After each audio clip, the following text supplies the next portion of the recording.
I hate dressing for summer. For me, summer is definitely one of the hardest seasons to dress for. You can't really layer the same way that you do with fall wardrobe because it's really hot, so you're kind of left with a limited selection of clothing. I think summer is one of those seasons where we're like really confronted with how we feel about our bodies. Some days I just don't feel good about my body, and that's very hard to do in the summer when you have to show more skin. I know that ideally when we get dressed, like we shouldn't be picking our bodies apart, but sometimes it just happens. So I wanted to talk about some of the things that I do when I'm getting dressed in the summer and how to work with what I have instead of like trying to follow trends and wear things that aren't really flattering on my body. First, I want to start with probably my least favorite piece of clothing, which are shorts. It's weird because it wasn't always like this. I think when I was younger, I always wore denim shorts and it was fine, but now I can't stand the sight of it on my body. But how do you get through summer without shorts? You need to wear shorts if you want to live practically. So some of the things that I look for when I'm buying shorts now are different. So right now in this moment, I like shorts that are more flowy in fit instead of something that is too structured. I feel like shorts, when they're too structured, they make my legs look wider than they are, and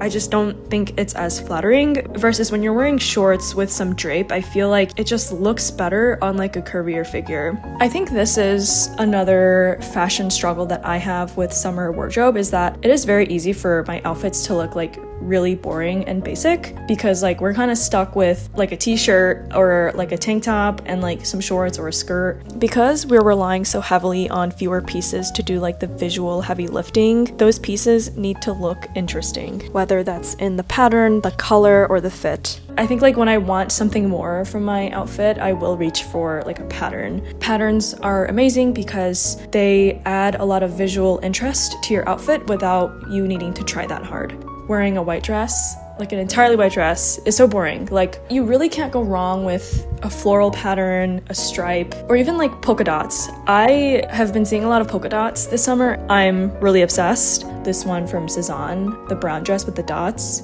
adorable. Okay, the best advice I can give in this entire video is to wear clothes that are meant to be sweated in. So right now, I'm really liking the pieces from Lululemon, Alo, Vuori, Athleta, because I think a lot of their designs, they can pass for everyday wear. If you can find a piece from any of these brands that look wearable for every day, like you should be wearing that as much as you can in the summer, because not only is it very comfortable, it doesn't feel disgusting to be sweaty in it. So what I'll often do is if I'm wearing a shirt that requires a bra, I will wear a sports bra instead of a regular bra because first of all, it's super comfortable, there's no wires, I don't feel gross being sweaty in it at the end of the day. I also really like skirts, like activewear tennis skirts. I've been seeing a lot of people do this, especially in New York, but I think it's a win-win situation because not only does it look really nice and it's easy to style, they use that same activewear material that you can sweat in without feeling bad. Something that is really trendy right now that I would probably avoid are those like long jean shorts. When I've tried them on in fitting rooms, it makes me look shorter and wider.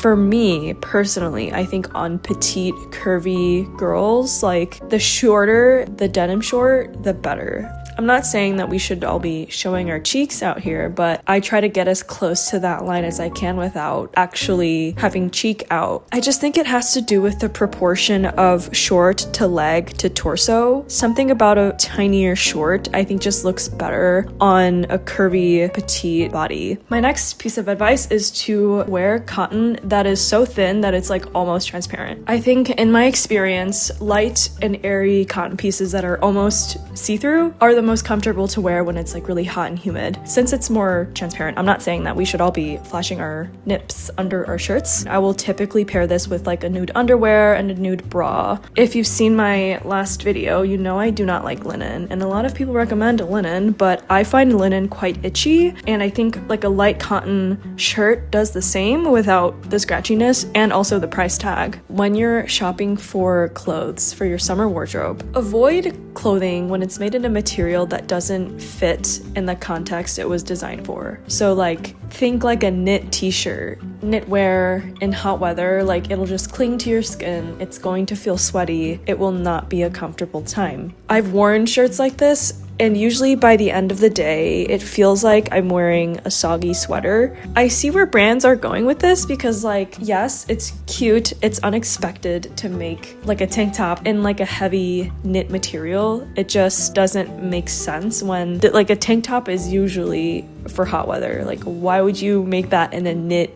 wool fabric? That's crazy. My next piece of advice is to wear tops that are flowy. I think the trap that people fall into is that they wear like really tight, form-fitting, like these Reformation tops that look really sexy, but like is not comfortable at all. And it's like, I don't know how people get through their day wearing stuff like that. Even from a practical standpoint, wearing flowy tops is better for hot weather because we're letting that airflow come in. Whereas what a lot of girls do, I think, when they wear like the tight tops to look sexy and hot, like it ends up trapping a lot of sweat and can make you feel hotter. One issue that I deal with a lot is like feeling bloated, and like I feel like I probably have like something going on. I got food sensitivities, and it is very easy for my tummy to get a little bloated. So I find that wearing tops that are flowy work really well for my body, especially like on those days I'm just trying to have a comfortable existence. For flowy tops, I'm wearing one right now from Everlane. I really like tops with like a strappy detail, and then like the rest is flowy. This type of shirt always works well. It's very easy to wear.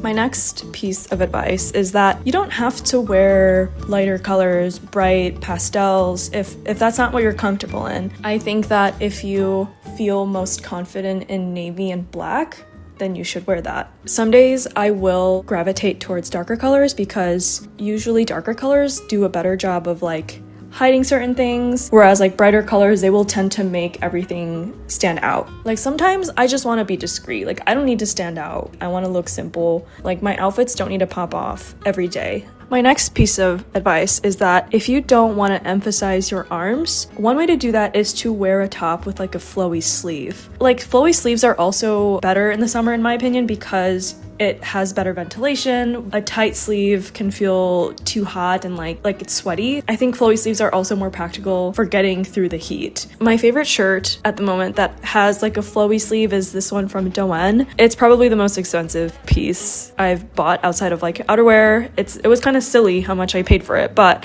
because I knew that I was looking for a silhouette like this with a flowy sleeve, I knew that I would get a lot of wear out of it in the summer. My next tip for summer is to wear a midi skirt. You might think like because it's so long that it would be too hot, but actually like if you get it in the right material, it actually is very breathable and doesn't feel too hot. And if you want something with more coverage, something more modest, I think it's a perfect option. When it comes to midi skirts, I prefer ones that are unlined because the less fabric, the better. This one I have is made from a gauze material. The skirt has a looser weave, so I feel like when I wear this, it has really good airflow and it just feels very breathable. Midi skirts also pair very well with tank tops. You can really do so much with a midi skirt. Another thing you can do is you can look for clothes that have a formal silhouette but is made in a comfortable material. So I'm talking like trousers, skirts. These are all types of clothing that we think of as more formal. And in the summer, I try to look for these same pieces in a more comfortable and forgiving material. I really like wearing polo tees in the summer because they are super comfortable and they're a little more interesting than a plain t-shirt. This is more about a specific piece of clothing. I really enjoy wearing tube tops. I don't know why. For most of my life, I have never worn a tube top until like last year. This might be a hot take, but I think tube tops look good on everyone. Yes, it is tighter and goes against some of my other advice, but as long as you find one in like that activewear material, it is very wearable in the heat. An easy way to create the layered look without actually putting on more clothes is to wear jewelry. I think this is great advice. I see a lot of people say it, but I don't own a lot of jewelry. I have like one necklace and like